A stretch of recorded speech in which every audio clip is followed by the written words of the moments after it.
La oración del Espíritu, capítulo 3. ¿Qué y cómo orar? Tercera parte. Cuarto, el establecimiento del reino. Uno de los más grandes deseos que tiene Dios es el de establecer su reino en la tierra. En el libro El reino de Dios y el reino de los cielos, el Señor nos ha mostrado cómo desde la eternidad Él ha deseado reinar sobre toda la creación. Primero, el Señor creó a los ángeles y deseaba establecer su reino sobre ellos y con ellos. Pero uno de esos ángeles, que tenía bajo su potestad el gobierno de la creación, se rebeló y arrastró con él a otros seres que vivían en la tierra y a la tercera parte de los ángeles. Ante el fracaso angelical, Dios decidió crear a un ser muy especial que tuviese su imagen y su semejanza, con el fin de que pudiese entrar en él y de esa manera gobernar la creación con esa mezcla divina de Dios y el hombre.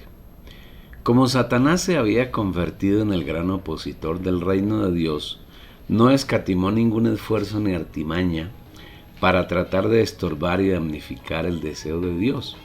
Fue así como engañó al hombre, se metió en él y lo separó de Dios. No obstante, de acuerdo con su predeterminado plan, el Señor se gestó como hombre en una mujer y de ella nació un ser maravilloso que es Dios y hombre completamente mezclados. Su nombre es Jesús. En él, Dios vivió su vida divina en la tierra durante más de 3 décadas. Fue a la cruz para morir en reemplazo de los hombres que estaban sentenciados por Dios a morir, y además eliminó todas las cosas inmundas que Satanás había introducido en los seres humanos a lo largo de 4 milenios. 3 días después de su muerte, el Señor Jesús resucitó. Después de esos días, en un proceso que duró 40 días, entró en la gloria de Dios y también en el espíritu de aquellos que había escogido para ser sus discípulos. A lo largo de 2000 años, Él ha entrado como el espíritu en millones de seres humanos que ha constituido como sus hijos y los ha hecho su pueblo, con el cual aspira a constituir su reino. No obstante, todo ese proceso de amor que el Señor realizó a favor de los suyos, la Iglesia, los santos del Nuevo Testamento, han permitido que Satanás entre en la Iglesia y dañe todo el plan de Dios, al punto de que en el tiempo actual tenemos un pueblo de Dios degradado, totalmente corrompido por Satanás y apartado del plan y del deseo del Señor. Detalles sobre el tema puede encontrarlos en el libro La degradación de la Iglesia del mismo editor. Esta es la razón por la cual el Señor tiene una profunda carga para que oremos al Padre con el fin de que su reino sea realidad en la tierra, entendiendo que el reino de Dios en la tierra no es nada distinto a la expresión del reino de Él que hoy está en el cielo. Si apreciamos con detalle lo expuesto acerca del reino del capítulo 4 de Apocalipsis, veremos que el reino de Dios no tiene ningún contratiempo en el cielo. Pero Dios no está satisfecho con reinar solamente en el cielo, sino que desea fervientemente que su reino también se haga realidad en la tierra. Lastimosamente, las oraciones de casi la totalidad de los cristianos no se centran en el reino de Dios, sino en las necesidades, caprichos y gustos de quienes oran. Es difícil encontrar en la tierra creyentes que hagan realidad lo que el Señor expresó en Mateo 6, versículo 33.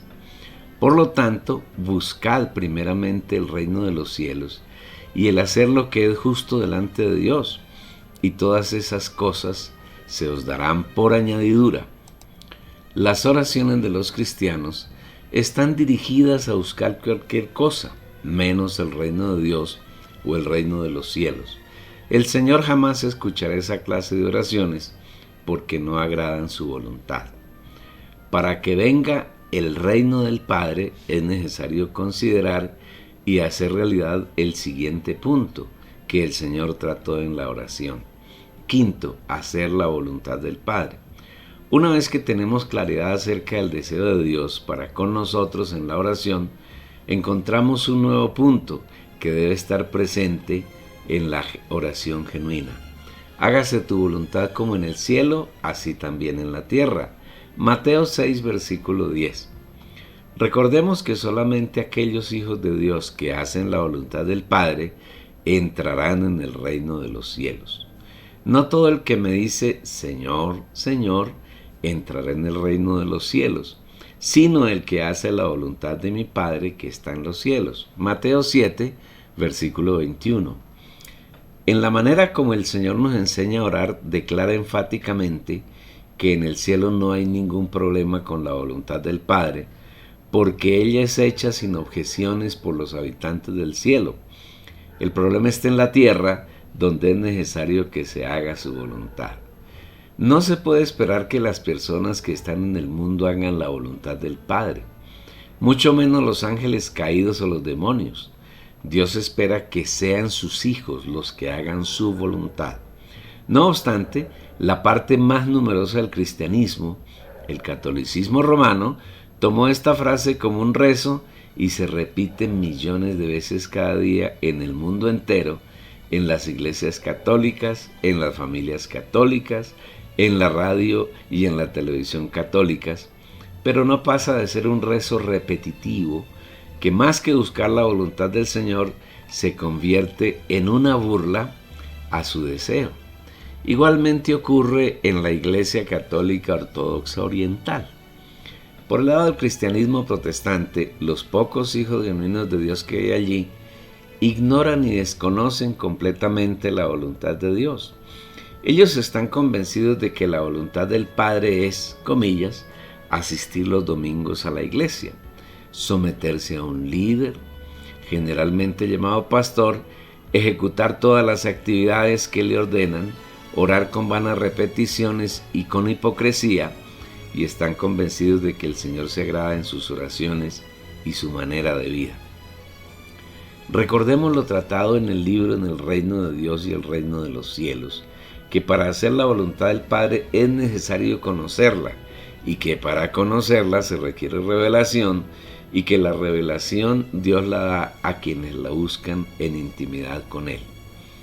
Generalmente cuando los cristianos oran pidiendo que el Señor haga su voluntad en la tierra, se imaginan que esa voluntad es que su grupo crezca, que el pastor sea bendecido, que todo el mundo se convierta al Señor, que muchos se conviertan a su denominación y que otros distintos a ellos hagan esa voluntad.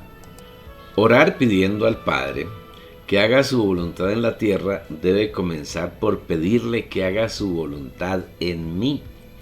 Decirle que estoy totalmente dispuesto a que Él sature todo mi ser, especialmente mi corazón, compuesto por mente, voluntad y emoción, conciencia, comunión e intuición, que ya no tenga libertad en mi mente para pensar por mí mismo, sino que sea el Señor quien llena mi mente de sus pensamientos, que tenga una voluntad completamente sumisa a Él para hacer solamente su voluntad, para buscar sus deseos y cumplirlos, que mis decisiones no sean mías, sino que sea Él quien me guíe a tomar las cientos de decisiones que tomo durante un día, que mis emociones y sentimientos estén totalmente bajo su control, para que yo ame intensamente lo que Él ama y rechace rotundamente lo que Él aborrece.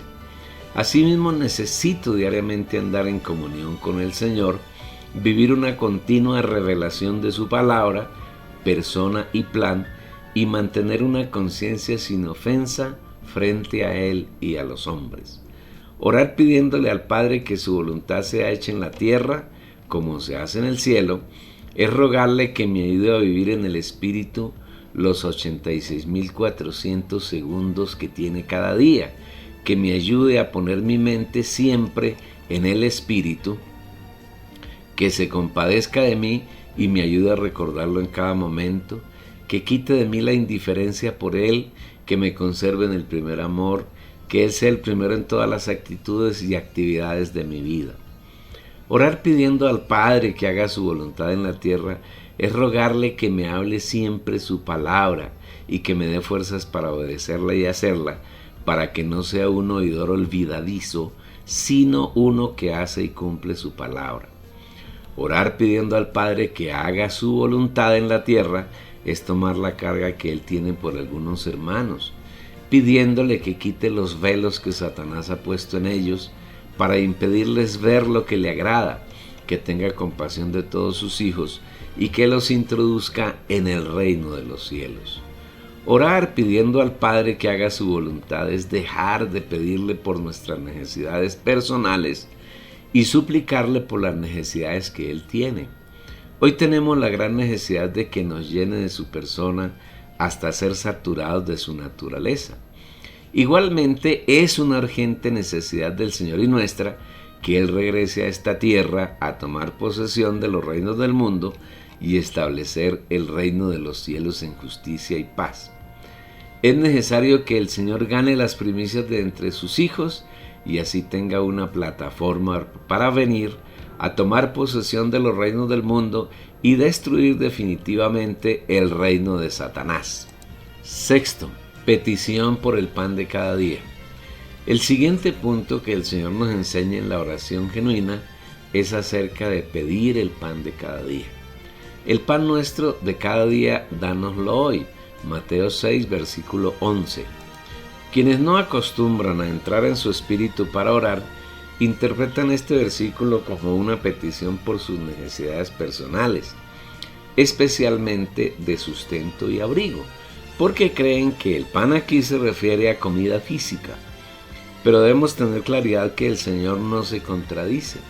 En Mateo 6, 25 al 34, el Señor es muy claro cuando afirma que las necesidades de comida, bebida y vestido son las añadiduras, y que un hijo de Dios no debe estar preocupado por ellas, porque el Padre sabe que tenemos necesidad de todas esas cosas. Lamentablemente, la mayoría de los cristianos toman la oración como un medio de negociar con Dios, y eso enseñan los líderes del cristianismo. Los hermanos creen que orar es pedirle cosas a Dios a cambio de la consagración de ellos, del diezmo de las ofrendas y de otras cosas que quien ora se compromete a darle al Señor, como si el Señor necesitara algo nuestro. Romper este paradigma y esta enseñanza errónea y por demás diabólica es una de las grandes dificultades que el Señor encuentra hoy en medio de su pueblo. Se oye hablar de ordenanzas acerca de la oración, tales como: reta al Señor, entrégale todo lo que hoy tienes y obtendrás hasta 100 veces lo que tú le hayas dado. Esta es una enseñanza propia de los falsos maestros de que habla segunda de Pedro 2, en los puntos donde esos maestros introducen herejías destructoras, hacen mercadería de los hermanos, y esto se les facilita porque el Señor advierte que quienes siguen sus disoluciones son muchos. Pero hubo también falsos profetas entre el pueblo, como habrá entre vosotros falsos maestros, que introducirán encubiertamente herejías destructoras y aún negarán al Señor que los rescató, atrayendo sobre sí mismos destrucción repentina. Subrayado: y muchos seguirán sus disoluciones, por causa de los cuales el camino de la verdad será blasfemado, y por avaricia harán mercadería de vosotros con palabras fingidas. Versículos 1 al 3. Entonces, ¿a qué se refiere el pan de cada día que el Señor menciona en la oración? Hemos afirmado con frecuencia que la Biblia se interpreta a sí misma, y lo reiteramos. Es necesario profundizar en la palabra mediante el Espíritu para saber qué quiere decir el Señor en cada una de sus palabras.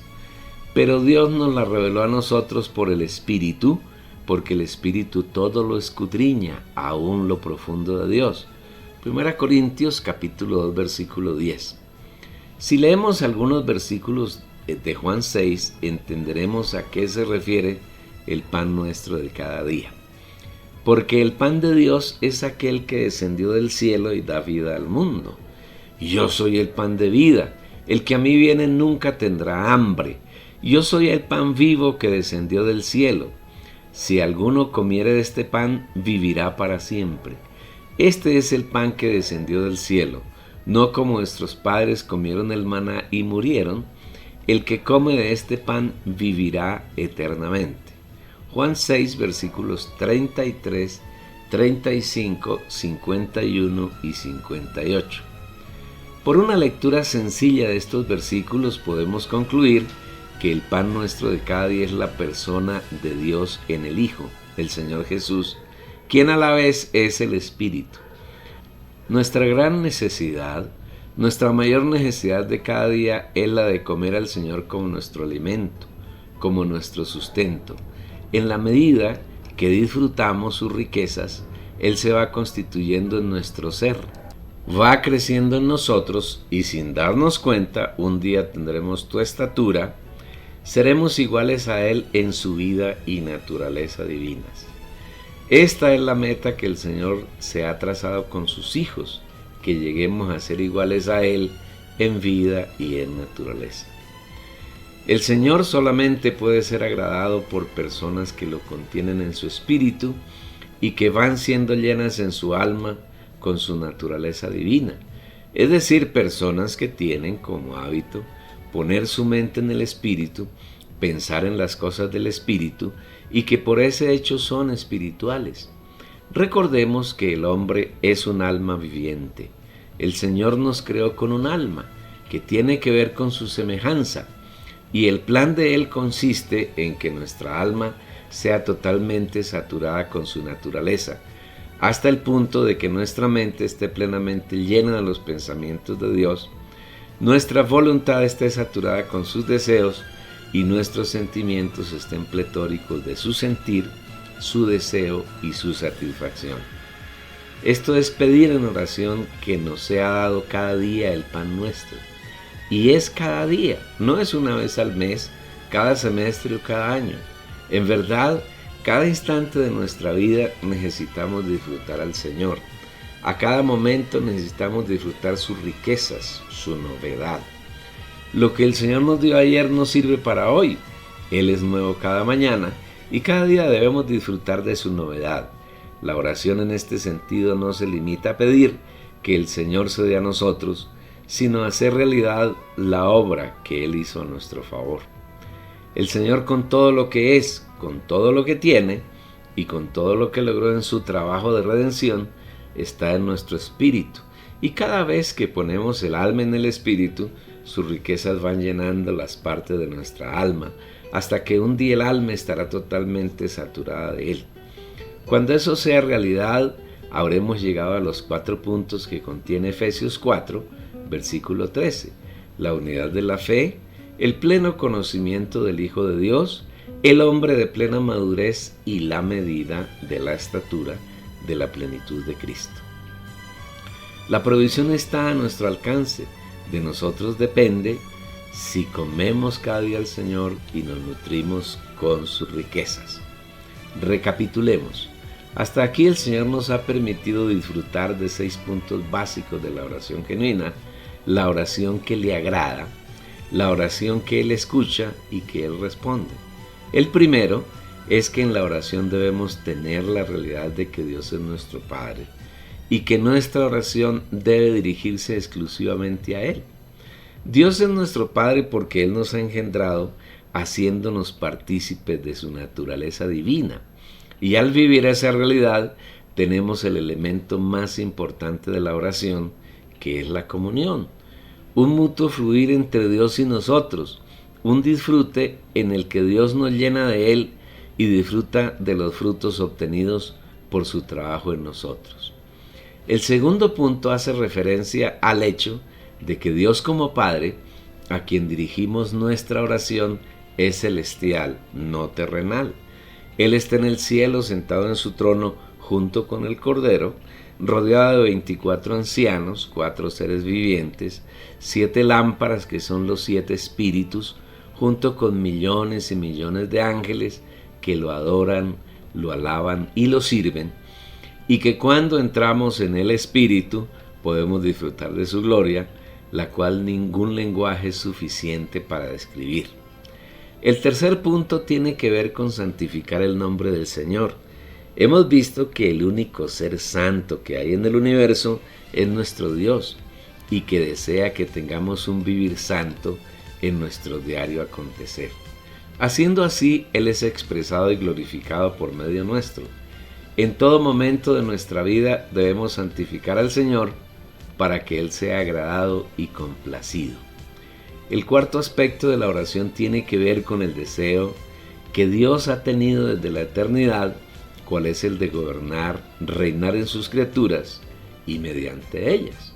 Como hijos de Dios, nuestra mayor preocupación y carga debe ser porque el Señor establezca su reino en la tierra, y Él lo va logrando en la medida que nosotros le permitimos gobernarnos y hacer su voluntad en nosotros.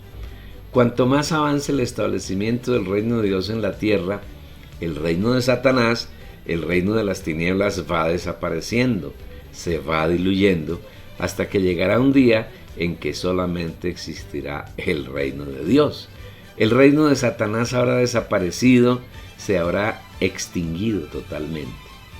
Para que el Señor pueda gobernarnos es necesario el quinto punto, hacer su voluntad. Reiteramos la necesidad que tenemos de conocer la voluntad de Dios para poder realizarla, y su voluntad puede ser conocida solamente mediante la revelación que se da cuando somos íntimos con Él, cuando vivimos en nuestro espíritu humano, que es nuestro aposento más interior. Allí, en comunión íntima con el Señor, podremos conocer y hacer su voluntad. Sin embargo, no podemos olvidar que, aun conociendo su voluntad, mediante revelación en el Espíritu, nos es imposible hacerla. Solamente Él puede hacer su voluntad en nosotros. Por tanto, debemos abrirnos plenamente a Él y rogarle que tenga la bondad de hacer su deseo en nosotros. El sexto aspecto que hemos tratado tiene que ver con que el Señor suministre su vida y su persona como nuestro pan de cada día, hasta que seamos totalmente llenos hasta su plenitud, de tal manera que en nuestro ser ya no haya más espacio que Él pueda ocupar. Una vez tenemos claridad en estos 6 puntos, podemos seguir disfrutando de las delicias de la oración en la forma como el Señor nos enseña a orar. Séptimo, el asunto del perdón. Ya que hemos entrado en la presencia del Señor, que tenemos comunión con Él, que lo adoramos y lo alabamos, el Señor nos enseña a tratar asuntos que son vitales en la oración. Y uno de ellos es muy importante, tiene que ver con el perdón. La frase siguiente que el Señor incluyó en la oración dice: y perdónanos nuestras deudas, como también nosotros perdonamos a nuestros deudores. Mateo 6, versículo 12. Una oración genuina debe incluir arrepentimiento para con Dios y para con las personas. Normalmente, por el contacto con el mundo, con las cosas, personas y pensamientos, nos contaminamos con cosas inmundas, cometemos algunos pecados, algunas faltas, y cuando entramos en la comunión del Señor somos iluminados. Dios es luz. Al ser iluminados podemos ver nuestra condición, nos arrepentimos, confesamos nuestras faltas, el Señor nos perdona y nos limpia. Entonces somos reconciliados con Dios y nada puede interrumpir ni damnificar nuestra comunión con Él. Pero si andamos en luz como Él está en luz, tenemos comunión unos con otros, y la sangre de Jesucristo su Hijo nos limpia de todo pecado. Si decimos que no tenemos pecado, nos engañamos a nosotros mismos, y la verdad no está en nosotros. Si confesamos nuestros pecados, Él es fiel y justo para perdonar nuestros pecados y limpiarnos de toda maldad. Primera de Juan, capítulo 1, versículos 7 al 9. Una condición indispensable para poder estar en la presencia del Señor es la limpieza de todas nuestras culpas. Por eso Él nos enseña que un ingrediente principal de la oración es el perdón. Debemos procurar tener una conciencia sin ofensa delante de Dios y de los hombres. Y por esto procuro tener siempre una conciencia sin ofensa ante Dios y ante los hombres, Hechos 24, versículo 16. Debemos permitir que la palabra, que es el espíritu y el agua, penetren en nuestro ser y nos purifiquen de toda culpa. Cristo amó a la iglesia y se entregó a sí mismo por ella, para santificarla, purificándola por el lavamiento del agua en la palabra. Acerquémonos al lugar santísimo con corazón sincero, en plena certidumbre de fe, purificados los corazones de mala conciencia, con la aspersión de la sangre y lavados los cuerpos con agua pura. Efesios 5, versículos 25 y 26, Hebreos 10, capítulo 22. Los cristianos pueden pensar que no tienen de qué arrepentirse, que no hay nada en sus vidas que requiera perdón, pero como hijos de Dios puede ser que no cometamos pecados grotescos, tales como adulterio, fornicación, homosexualismo, homicidio, robo, borrachera y otros. Puede ser que no nos airemos, que no calumniemos a nadie, que no codiciemos, pero siempre estamos propensos a cometer un gran pecado y sin duda lo cometemos todos los días. Subrayado: olvidarnos del Señor, ser indiferentes con Él, no tenerle en cuenta en nuestras decisiones, pensamientos, palabras y hechos. Esto es caer del primer amor. Este es el mayor pecado para un creyente. Con cuánta facilidad nos olvidamos del Señor y decidimos según nuestro gusto, hablamos de acuerdo con nuestra mente, actuamos según nuestra voluntad, pero vamos poco al Señor a buscar que Él se agrade en todos los hechos de nuestra vida. Esto ocurre porque fácilmente sacamos nuestra mente del Espíritu. Si tú, lector, rememoras un día de tu vida, encontrarás que la mayor parte de él lo pasas en tu mente desconectada de tu espíritu. Tal vez acostumbras en la mañana a tener un poco de oración y tal vez en esa oración tengas algo de comunión con el Señor, pero el resto del día lo pasas en tu alma pensando por ti mismo, decidiendo y actuando sin tener en cuenta al Señor. Este es el gran pecado que cometemos todos los hijos de Dios diariamente, pero Él en su misericordia nos muestra nuestra condición para que entrando en su intimidad, en su luz, veamos claramente nuestra condición, nos arrepintamos y le roguemos que nos ayude a vivir más tiempo en el Espíritu, en comunión con Él. Las ofensas de las que el Señor Jesús habló cuando nos enseñó a orar no se refieren solamente a grandes o pequeños pecados, sino también y especialmente a la actitud descuidada que tenemos diariamente de perder el primer amor, de dejar al Señor como el principal de nuestra vida, como el más importante en nuestro corazón, y no tomarlo en cuenta como Dios, como nuestro Dios y nuestro Señor.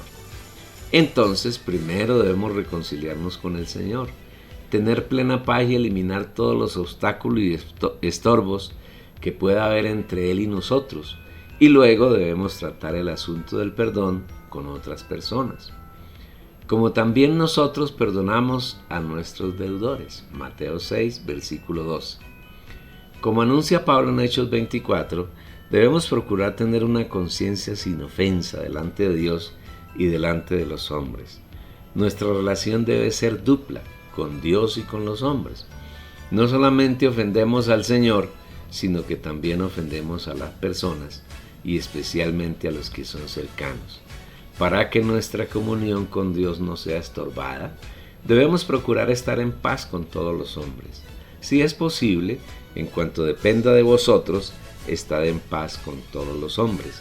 Romanos 12, versículo 18. En cuanto a la manera de perdonar y de arreglar problemas entre hermanos, el Señor estableció un proceso bien definido en Mateo 18, versículos 15 al 18. Por tanto, si tu hermano peca contra ti, ve y repréndele estando tú y él solos. Si te oyere, has ganado a tu hermano. Mas si no te oyere, toma aún contigo a 1 o 2, para que en boca de 2 o 3 testigos conste toda palabra.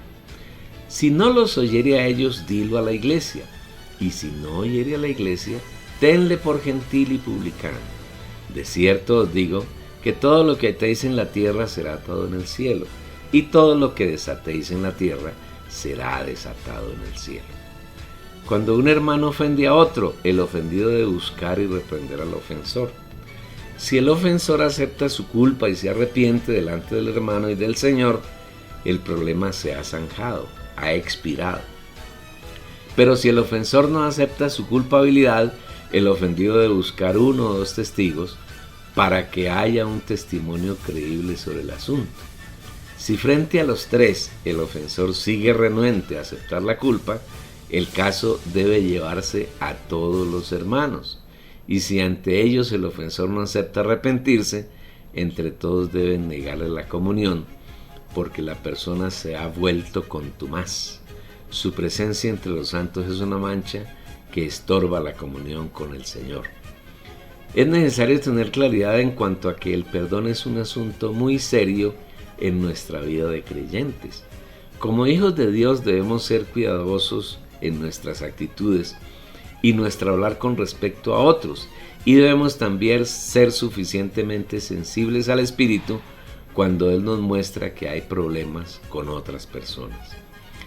Es necesario entender que el arrepentimiento es un don que nos proporciona el Espíritu Santo y que en el tratamiento de los problemas con otros debemos ir hasta donde el Espíritu quiere ir.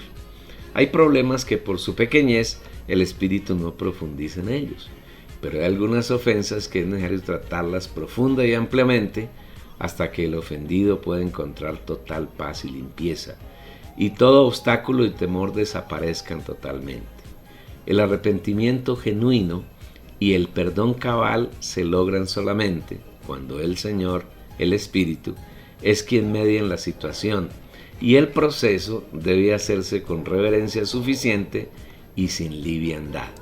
Hay cristianos que cuando son reprendidos por sus ofensas, responden frases más o menos parecidas a esta: si alguien está ofendido conmigo, pido perdón. O si por casualidad ofendí a alguien, perdóneme. Esta es una actitud carnal del viejo hombre y almática que nunca conducirá a un perdón genuino ni a un arrepentimiento cabal. Si algún hermano o aún un no creyente me reclama por una actitud ofensiva, inmediatamente debo estar en el Espíritu, pidiendo al Señor que me ilumine qué actitud debo tomar, que me oriente acerca de las palabras que debo decir y que me revista de su humildad, para que la persona que me reclame sea totalmente sanada de la ofensa que le causé. De la misma manera, si soy yo quien ha de reclamar por una ofensa que me causaron, debo ir primero al Señor suplicándole que me dé una actitud apropiada para reclamar, que me despoje de orgullo, altivez y altanería. Por más grande que sea la ofensa que me hayan causado, debo aprender a ser humilde, a reclamar con mansedumbre y a esperar que el Señor le dé al ofensor la capacidad de llegar a un arrepentimiento genuino. Si esto último no se da, debo aprender del Espíritu. ¿Por qué no sufrís más bien el agravio? ¿Por qué no sufrís más bien el ser defraudados? 1 Corintios 6, versículo 7. Para poder discernir cada una de las situaciones en las que necesitamos perdonar y ser perdonados, necesitamos la luz de Dios, que es el Señor mismo. Solamente Él puede orientarnos en qué punto y hasta dónde debe ir nuestro arrepentimiento y nuestro perdón. Cuando el Señor es quien nos gobierna en el asunto del arrepentimiento y el perdón, tendremos una conciencia sin mancha delante de Dios y de los hombres, y así podremos estar permanentemente en el trono de la gracia, disfrutando su gracia y su misericordia, y nuestra oración no tendrá ningún estorbo. Octavo, la liberación de la tentación. El Señor continúa instruyéndonos acerca de la oración que es agradable a Dios. Y no nos dejes caer en tentación. Mateo 6, versículo 13. Algunas versiones de la Biblia de español traducen esta frase: no nos metas en tentación. De acuerdo con Santiago 1:13, cuando alguno es tentado, no diga que es tentado por Dios, porque Dios no puede ser tentado por el mal, ni Él tienta a nadie. Dios no puede ser tentado, ni Él es tentador, sino que más bien el hombre es tentado cuando es atraído y seducido por su propia concupiscencia. Entonces la concupiscencia, después que ha concebido, da a luz el pecado, y el pecado siendo consumado da a luz la muerte. Santiago 1, versículo 14. Sabemos que hay un adversario del reino de Dios que es muy fuerte, Satanás, y conocemos que una de sus armas poderosas es la tentación. Desde el comienzo de la existencia del hombre, él ha usado un arma favorita para hacerlo caer, y en el huerto de Edén lo logró con Adán. Cuando Dios se hizo carne en Jesús, Satanás sabía que si lograba engañarlo mediante la tentación, todo el plan y el propósito de Dios serían arruinados, y por eso no desaprovechó la ocasión para tratar de hacer caer al Señor en su tentación. Sin embargo, fracasó rotundamente. Intentó en 3 ocasiones que el Señor lo obedeciera, convirtiendo primero las piedras en pan para satisfacer su necesidad alimenticia. El Señor lo rechazó usando la palabra de Dios. Después lo tentó llevándolo a la cúspide de la religión judía, el pináculo del templo, y pidiéndole que se arrojase desde allí para demostrar que era hijo de Dios. Aquí Satanás usó unas palabras de la Biblia. Una vez más el Señor lo derrotó nuevamente con la palabra de Dios. En una tercera ocasión le ofreció todos los reinos del mundo si lo complacía postrándose y adorándolo. El Señor resistió la tentación nuevamente usando la palabra de Dios. La victoria del Señor y la derrota del diablo fueron totales y contundentes. Si Satanás se atrevió a tentar al Señor Jesús, quien es el mismo Dios, mucho más lo haría con nosotros. Por eso el Espíritu nos advierte a través de Pedro: sed sobrios y velad. Vuestro adversario el diablo, como león rugiente, anda alrededor buscando a quien devorar, al cual resistid firmes en la fe, sabiendo que los mismos padecimientos se van cumpliendo en la hermandad vuestra que está en el mundo. Primera de Pedro 5, versículos 8 y 9. En este pasaje el Señor nos advierte que Él está permanentemente rodeando a los creyentes, infundiéndoles miedo y tratando de devorarlos. Por eso es necesario estar firmes en la fe para resistirlos. Cuando encuentra resistencia, no le queda otro papel distinto al de los cobardes: huir.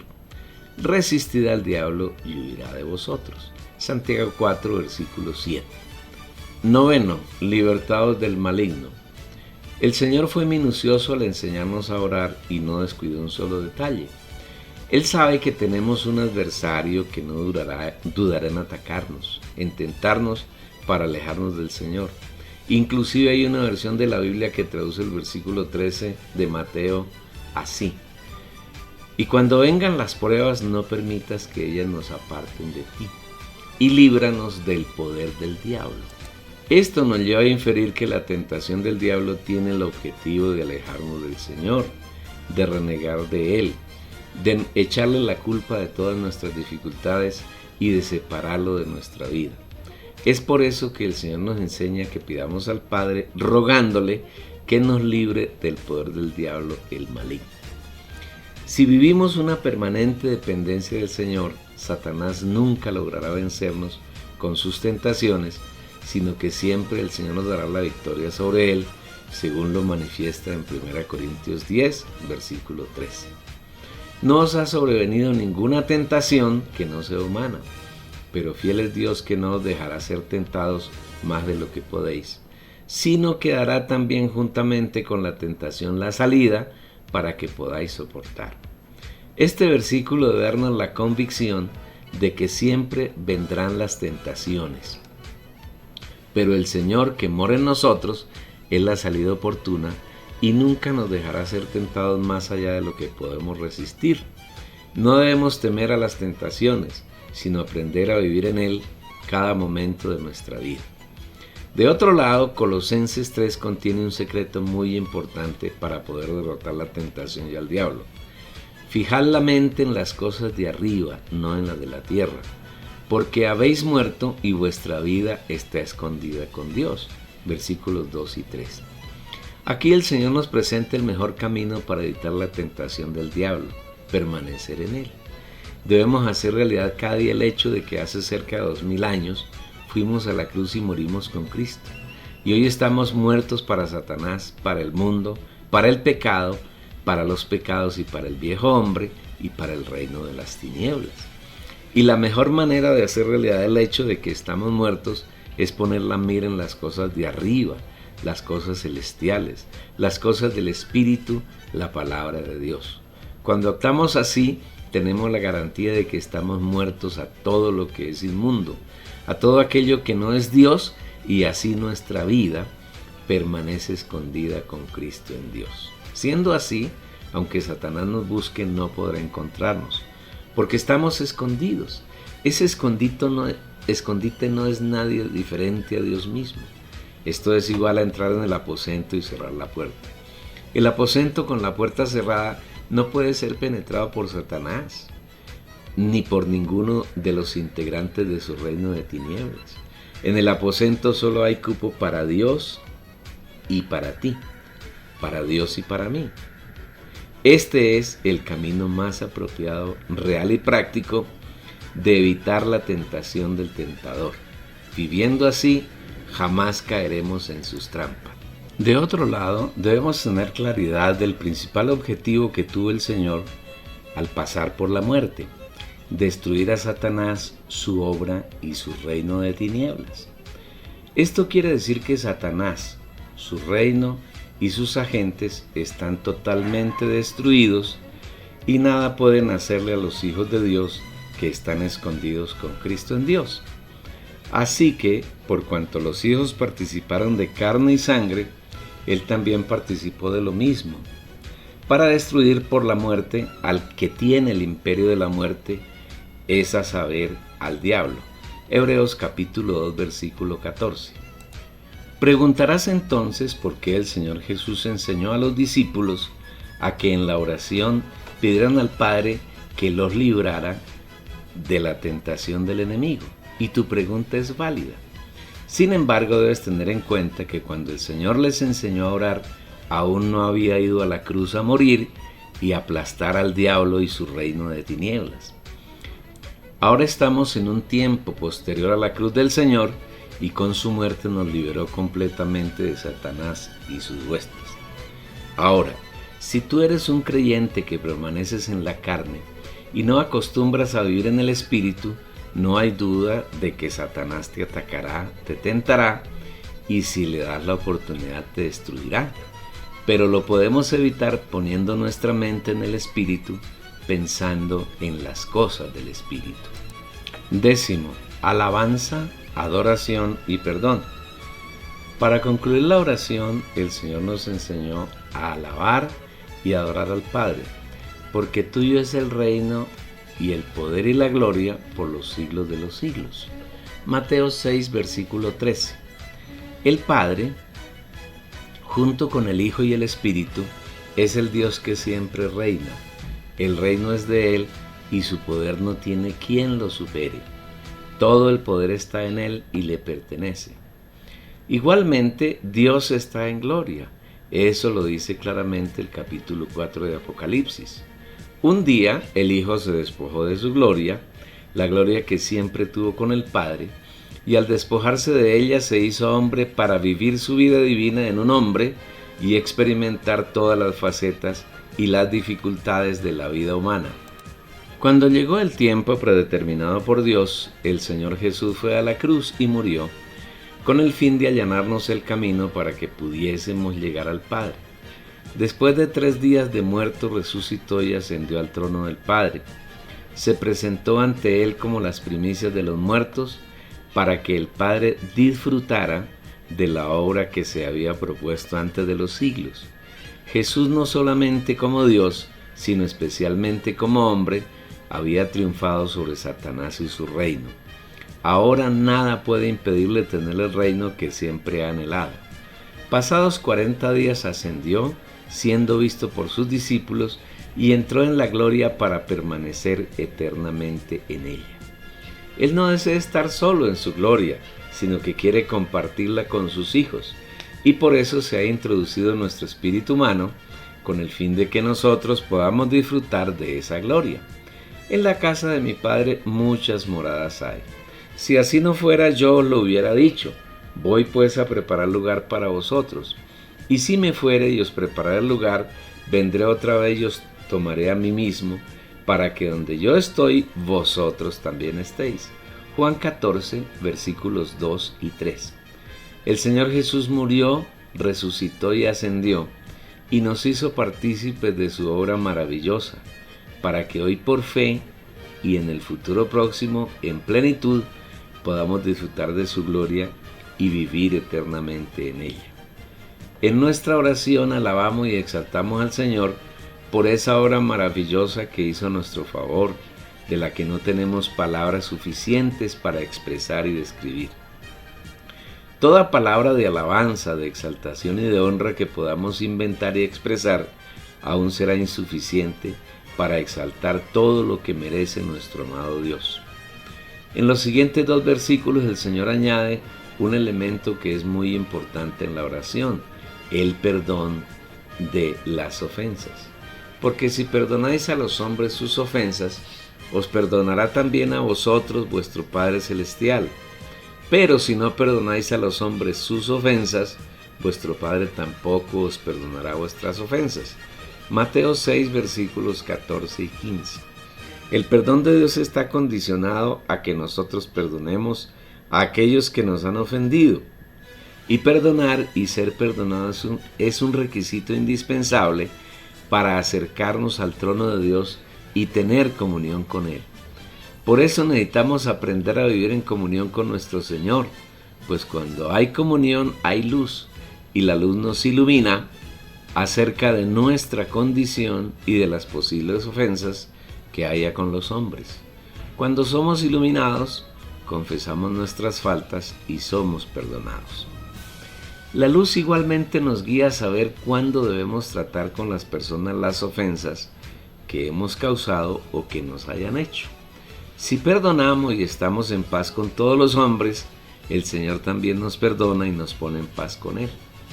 Si es posible, en cuanto dependa de vosotros, vivid en paz con todos los hombres. Romanos capítulo 12, versículo 8. Aquí concluye el tercer capítulo de nuestro libro La oración del Espíritu. Espero que tú desees que otros disfruten como lo has hecho. Sencillamente envíales la dirección de la página.